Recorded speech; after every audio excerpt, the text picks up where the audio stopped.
Hello everyone, let's talk about the fire. We start with the components needed to start a fire. So here basically we'll see what are the things that are needed to ignite fire. How to extinguish fire, that is to remove fire, it is necessary to remove one or more of the three components of combustion. These three components of combustion are what makes up fire. Now, any fire needs fuel, oxygen, and the heat to keep it going. Now, remove of any of one of them, and the fire will go out. Now, these components are shown like in the as shown in the fire triangle below. As you can see, there is oxygen, heat, and the fuel. So those are the main three components required to start a fire. Now, a fire will continue to start or will continue start to burn if these components are present. Let's see details about them. The first one, the fuel. Fuel refers to any combustible material, be it either be it whether it is solid, liquid, or gaseous material, provided it can catch fire and burn. Now you can stop fire by removing these combustible materials from the path of the fire. Second one is oxygen or air. Oxygen supports combustion as a fuel will only burn if there is a sufficient supply of oxygen. So we can extinguish fire by displacing or taking away oxygen supply from the fire or by blocking the gas supply to the fire. The other one is the heat. The temperature should be at the igniting kindling point of that fuel or about it or above it, as every fuel has its own kindling point. Below the kindling point, the fuel will not catch fire. So you can put out fire by lowering the temperature below the kindling point of a particular fuel. Water may be used to cool down the fuel as the vaporization of the water absorbs the heat. It cools the smoke, air, walls, objects, and the others which could be used as further fuel. Let's see firefighting, this which is the act of extinguishing destructive fires.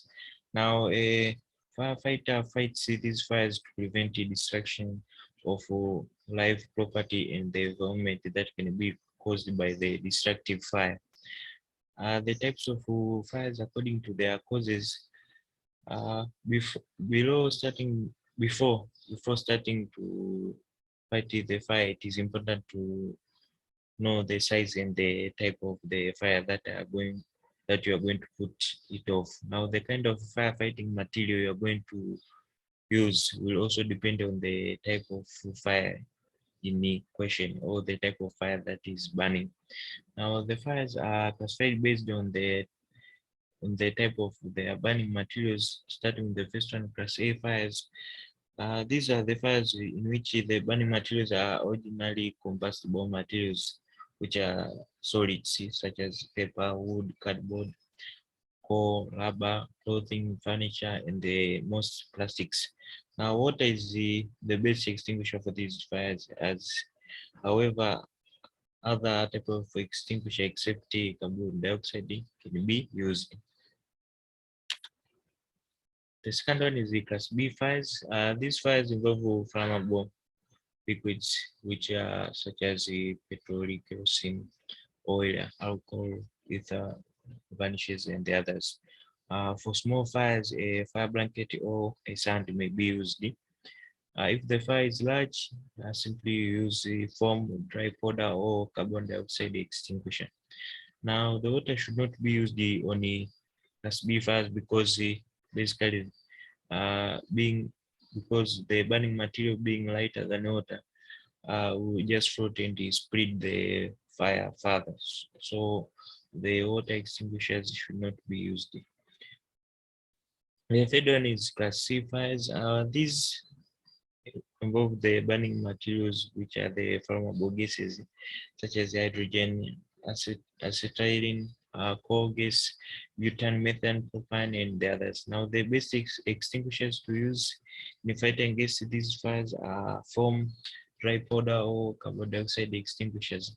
So it is important to turn off the gas supply and spray water on the gas tank to cool it down so as to avoid the more spreading of the fire. The fourth one is the class D fires. These the burning material is basically metal. Alkali metals such as the sodium or potassium may catch fire when they come in contact with the water and oxygen. So at high temperatures, many metals react with the oxygen vigorously. Now, the fires that can involve burning metals should not be extinguished by water. This is because the burning metal can react with water to give hydrogen. That is another potential fuel. Now, the appropriate extinguisher to use is the foam or dry powder extinguisher. The fifth one, class E fires. These fires involve electrical equipment such as the appliances, wiring, circuit breakers, and the outlets. Now, you may use carbon dioxide or dry powder extinguisher to put off these fires. Never use water as it can conduct electricity and give an electric shock. Also, remember to switch off the power supply, the main power supply, so as to avoid more accident that can be resulted after the beginning of this kind of fire. The sixth one is the class. This involve this class F involves the burning of cooking oil or fat. So the oily fire in the kitchen can be extinguished simply by covering the pan with a fire blanket or damp cloth. But also foam, dry powder, or carbon dioxide extinguishers may also work by cutting off the air supply to the fire. For large fires, you can use wet chemical extinguishers. The other, let's see the types of fire extinguishers to use for each type of fire. So basically here we'll see the explanation on each of the extinguishers. Starting with the water extinguisher. This is the cheapest and the most widely used fire extinguisher. It is mostly used for the class A fires, which we said that resulted by the solids. So it is not suitable for class B fires or where electricity is involved. We've seen electricity involved in class E. Now, the other one is the foam extinguishers. This is more expensive than the water extinguisher, but even more versatile. It is used for classes A and the class B fires. The foam space extinguishers are not recommended for fires involving electricity, but are safer than water if you mistakenly sprayed out these live electrical appliances. The other extinguisher are these dry powder extinguisher.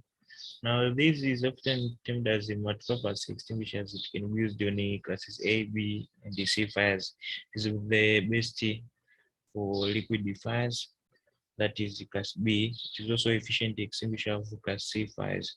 Now, however, take care because it can be dangerous to extinguish a gas fire without first isolating the gas supply. So we have to isolate the gas supply by switching it off.